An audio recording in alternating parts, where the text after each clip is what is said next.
কামতাপুরী ও রাজবংশী ভাষায় শিক্ষাদান নিয়ে বিধানসভায় প্রশ্নোত্তর পর্বে অধ্যক্ষ বিমান বন্দ্যোপাধ্যায়ের মাধ্যমে শিক্ষামন্ত্রীর দৃষ্টি আকর্ষণ করলেন আলিপুরদুয়ারের বিধায়ক সুমন কাঞ্জিলাল।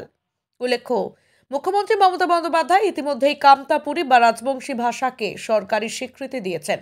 এরপরেই উত্তরবঙ্গের যে বিস্তীর্ণ এলাকায় কামতাপুরী বা রাজবংশী সমাজের মানুষজন বসবাস করেন, সেই ছাত্রছাত্রীদের প্রাথমিক স্তরে কামতাপুরী ভাষায় শিক্ষাদানের জন্য একাধিক স্কুলের অনুমোদন দিয়েছেন।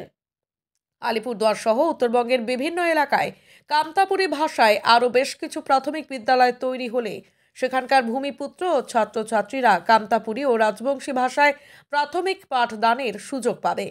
বিধানসভায় এই বিষয়টি শিক্ষামন্ত্রীর আরও গোচরে নিয়ে আসেন আলিপুরদুয়ারের বিধায়ক সুমন কাঞ্জিলাল। এ বিষয়ে কি জানাচ্ছেন তিনি, বিস্তারিত শুনব। আলিপুরদুয়ার তথা উত্তরবঙ্গের বিস্তীর্ণ এলাকার মানুষ যারা ভূমিপুত্র, তারা কামতাপুরী বা রাজবংশী ভাষায় কথা বলেন এবং আমরা সকলেই জানি যে আমাদের এই কামতাপুরী এবং রাজবংশী ভাষাকে 2018 সালে বাংলার মাননীয় মুখ্যমন্ত্রী মমতা বন্দ্যোপাধ্যায় সরকারি ভাষার স্বীকৃতি দিয়েছিলেন।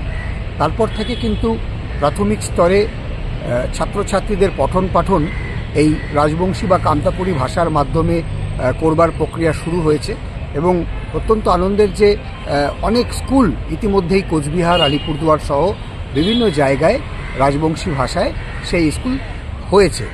কামতাপুরী ভাষাতে আরও বেশ কিছু স্কুল নির্মাণের প্রাথমিক স্তরে প্রস্তাব দীর্ঘদিন থেকে রয়েছে। আমি বিধানসভায় এটা তুলে ধরেছি মাননীয় শিক্ষামন্ত্রী ব্রাত্য বসুর কাছে এবং সেখানে বলেছি যে যেভাবে আমাদের মাননীয় মুখ্যমন্ত্রী আমাদের এখানকার কৃষ্টি সংস্কৃতিকে তুলে ধরতে চাইছেন এবং যেভাবে কামতাপুরী রাজবংশী ভাষার স্কুল থেকে শুরু করে তাদের বিভিন্ন কালচারাল বোর্ড তিনি তৈরি করেছেন, তার সঙ্গে সামঞ্জস্য রেখে আলিপুরদুয়ার এবং উত্তরবঙ্গের কিছু জেলায় আরও যদি কামতাপুরী ভাষায় প্রাথমিক স্তরের স্কুল তৈরি করা যায়, আমি অত্যন্ত আশাবাদী যে আমাদের মাননীয় উচ্চশিক্ষামন্ত্রী এই বিষয়টিকে গুরুত্ব দিয়েছেন এবং আমি এই বিষয়টি একদম সরাসরি আমাদের মাননীয় মুখ্যমন্ত্রী মমতা বন্দ্যোপাধ্যায়ের কাছেও জানিয়েছি। আমরা খুবই আনন্দিত এবং খুশি যে মাননীয় মুখ্যমন্ত্রী নিশ্চিত এই ব্যাপারে পদক্ষেপ করবেন এবং কামতাপুরী ভাষায় আলিপুরদুয়ার সহ বিভিন্ন এলাকায় বেশ কিছু স্কুল আরও অনুমোদন হবে।